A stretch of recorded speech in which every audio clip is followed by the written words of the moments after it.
maintained more than double the number of vehicles that have been allocated to the third retired president to ensure optimum running of his office. There were fuel cards that were issued, and the fuel cards were given, as well as the maintenance of the vehicles, but that has not been done because the cards were blocked in the month of March 2023 to date, that is. I'll take that again. The fuel cards were given, however, they were cancelled and blocked by State House since March 2023 to date. There have been reports on some local dailies that stating that State House has undertaken repairs and maintenance of vehicles under the former president's office. That is incorrect. In fact, I want to say that I did receive calls from some journalists to verify incomplete forms provided by a State House official as evidence of services rendered towards repairs and maintenance. And despite my clarification, they still went ahead to quote these as valid documents of services rendered. And those copies of those incomplete forms you have in your press pack, you'll be able to peruse that. These forms, you'll see that they have the word approved at the corner, which is what was being used by State House to say that they have approved the services. That signature, I would like to clarify, ladies and gentlemen, belongs to the former State House Comptroller, that is Mr. Kinothi Ambogwa, who is currently the AIE holder of the office of the third retired president. And those forms, or those requisitions, were not honored by the accounting officer, who is our accounting officer, that is the State House Comptroller. A complete requisition forms, just for your note, contains signatures and approval notes from heads of department. It is therefore the position of the office of the third retired president that the government of the day has not undertaken nor facilitated any repairs, maintenance of any vehicles under this office, neither have they fueled any cars under this office. As I finalize on the issue raised in the matter by the government spokesperson, the office still awaits the confirmation and communication on why they blatantly refuse to renew contracts of two professional staff members, the administrator, Mr. George Karaoke, and Mrs. Kanze Dena Mararo, who is the director communication. There is also the issue of unceremonious withdrawal and intimidation of staff via phone calls at midnight. We have provided a list of the complete staff serving in the office of the retired third president, and would also like to clarify that the list that Mr. Mwaura presented in his statement had the wrong tally. Those members of staff that were there were 32 and not 33, when the Act provides for 34 members of staff. At this point, ladies and gentlemen, allow me now to present the official position of the office of the third retired president of the Republic of Kenya. On the issue of the office, before retirement and during his retirement, the former President Kenyatta has been sought to undertake various international roles, especially within the region, in his capacity as a former head of state. And among them was his appointment as a peace facilitator by the East African Community Heads of State during the 22nd Ordinary Meeting of East Africa Heads of State Summit that was held on the 22nd of July 2022 in Tanzania, Arusha. These engagements necessitated that the need to identify and establish a suitable office for the former president to enable him carry out these roles and provide an operational base for various cadre of staff. Now, with no response from State House and a lack of commitment to finalize on the issue of the office space, His Excellency, the former president, identified a suitable office space, as you can see where we are, and went ahead to fully furnish and equip it from his pocket. A formal letter was written to State House requesting valuation of the office that was identified by the former President Kenyatta as suitable for him to carry out his duties. However, the office did not receive a response on the issue, and instead, the communication that the office received was via message, text message, by the then in charge, Mr. John Makumi. And in his statement, he indicated the estimates of the property in question, where we are, and that is the office that was selected by the former president. In your communication pack or in your press kit, you will find the communication that alludes to this statement. To date, this office runs on the former president's goodwill as it waits upon action from State House. On the issue of vehicles, as indicated earlier, the former president is using vehicles given to him on a transitional basis. The office would like this to go on record that after transition, a conversation on the purchase of vehicles as required by the Act commenced between the two offices. That conversation I have made available for you also on the kit, and it notes that the identification of vehicles was done down to the color of the vehicle, and then the conversation froze. To date, no discussions have been revived. We don't know if the cars were purchased or not. On international trips, since retirement, the former President Uhuru Kenyatta has undertaken several official trips related to the roles and duties he has engaged in, and only 2 such trips have been honored. The trip to Ethiopia on matters concerning the peace process led by the African Union, and the one to Burundi that was the 11th summit of the heads of state and government of the East African Community on the issues pertaining to the peace process in the Democratic Republic of. The office did submit other requests for facilitation of trips, but received no response. That too you'll find in your press pack. Now the budget is the 4th issue. Now this is actually the core issue that the office seeks to have addressed: budget allocation. In the year 2022-2023, financial year 2022-2023, Parliament allocated this office 655 million shillings. To date, the office can only confirm absorption of roughly 28 million shillings, spread across payment of allowances for domestic travel, as well as facilitation of the 2 trips that I mentioned earlier that were honored. That is approximately 4.4% of the total budget for that particular year. And this does not include the payment of salaries and medical insurance. The financial year 2023-2024 that ends in a few weeks, the budget allocation for this office was 503 million shillings. The year is ending without the office having any access to this allocation. The total amount for the 2 years that we have not had access to this approximately 1 billion Kenya shillings. We can confirm that salaries have been paid, as well as medical insurance, but we cannot allude to how much it is. Now, in the coming year, which is 2024-2025, the budget allocation is 579 million shillings. Well, the office waits with bated breath to see if this will be honored.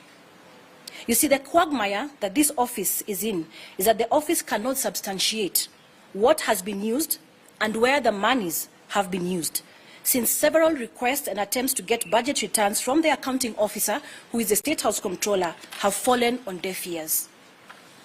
We would also like to distance ourselves from budget estimates tabled in Parliament. Our position is that we had no input on the budget estimates that informed the allocation of 450 million shillings that Treasury projects to allocate the office of the 3rd retired president in the coming year of 2025-2026, which is 475 million shillings for the year 2026-2027, as was reported by the Star newspaper of the Tuesday, May 14, 2024.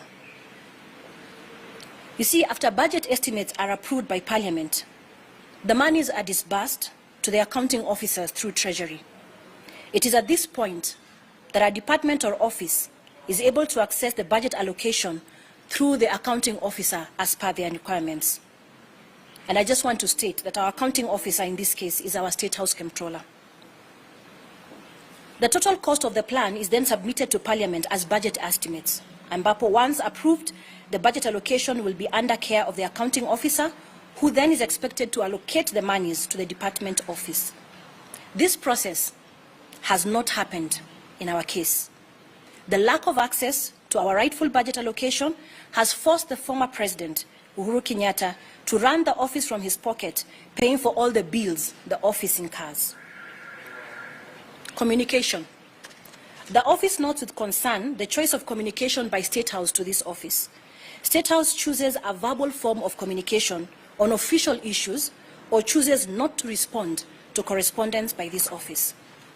This includes the requisition for fuel maintenance, office operations and facilitation, pending renewal of contracts and budget returns. We all know the importance of written communication in any office to maintain transparency and order. In the press kit that we have availed to you, you will see internal communication within the office to enable us account for actions taken following verbal non-committal communication from State House. We have also seen the continuous onslaught of the office on local dailies, as well as leaking of misleading documents by State House, presenting the office of the third retired president in bad light to the public. It has never been the intention of this office to engage with State House via the public gallery on matters that should be handled between the two offices. The position of the office of the third retired president is a respect of institutions, and as such has remained silent for the last 2 years, hoping for a formal engagement with State House. However, the continued address of the issue in the public domain has informed the move by this office to give a formal response on the real state of affairs. We call upon the relevant institutions led by Parliament, who are mandated to uphold the rule of law and defend the Constitution, the Auditor General, who is tasked to hold the government accountable in its expenditure, as well as the Controller of Budget, to look into the issues that we have raised. As an office, we are willing and ready to engage. However, it is our observation that there's a lack of commitment and reluctance by the government in fulfilling the Presidential Benefits Act in totality. Now, there was an issue that was raised in a statement about Mama Ngina Kenyatta. So, as pertains the Act, we all know that Her Excellency Mama Ngina Kenyatta, in her capacity as a former First Lady and surviving spouse of the late President Jomo Kenyatta, is entitled to benefits amounting to 50% of her husband's pension. The 3 Range Rovers that Her Excellency Mama Ngina Kenyatta has in her possession were allocated to her by the late President Daniel Arap Moi and the late President Mwai Kibaki during their respective tenures, and replaced accordingly after every 3 years, that is. Now, clearly, the government spokesperson said that they gave her the cars, but clearly the government of the day has not provided her with any vehicles. In fact, we would like to clarify that on the 18th of July 2023, at 7 p.m., all her drivers and security detail allocated to her were withdrawn from their residences via phone. The claims in the media that personnel were reinstated is false.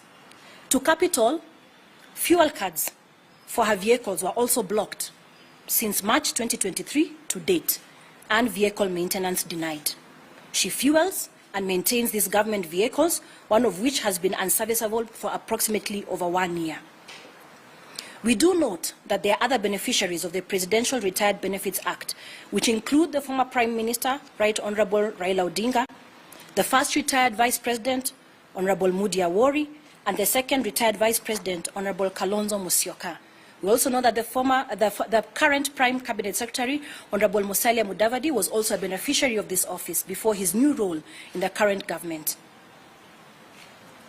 While the picture painted by Mr. Mwaura of the government's commitment to support the office of the retired president in accordance to the law is the ideal situation, it saddens this office to inform the public that unfortunately that picture does not exist. And our worry as an office is a precedent that is being set by the government of the day. Their decision to blatantly ignore execution of the Presidential Act No. 11 of 2023 seems to open up a Pandora's box that will leave a retired head of state at the mercy of the government of the day. And as Martin Luther King Jr. said, injustice anywhere is a threat everywhere, whatever affects one directly or indirectly. So help us God. And we would like to clarify that this is not what we would want to happen. This is not how we would want to engage, because we respect the rule of law. However, any matters arising, we do acknowledge that there are officers concerned, and we do hope that they will be able to pick it up and rest the issue. I conclude my statement, and now I'll take in questions. Yes, sir. Yes, Justice. Is it true that the office of the fourth president of Kenya rejected a request for valuation of this property? That is not true. You will see in your press pack that there's a letter that was written to State House asking for the valuation of this office, and there has been no response. And is it also true that the office of the fourth president wants the government to pay rent for its private property? I think what we need to understand here is that the suitable choice of office, and I've explained to you what informed him to be able to use this office. And actually, if I may just add to that, is that The offices that are being used currently had to be taken over because what I've explained is that there were duties that needed to be taken over immediately. And despite our being able to reach out to the office of State House to be able to pay, or rather to be able to settle our office, has gone to deaf ears. The offices that we use are currently on that side where on the other side where you're from. Those used to be actually servant quarters that were converted urgently so that the office can be able to be in use. And finally, you said that your name, President, Yes. Yes. Yes. Yes. So how are you earning your salary? That, unfortunately, we have not earned a salary for the last 2 years. Question. Yes. Yes, Ken. Just wanted to know, in terms of the money the former president has spent from his own pocket, how Yes. much is it? Will you be able to quantify? How much is it now?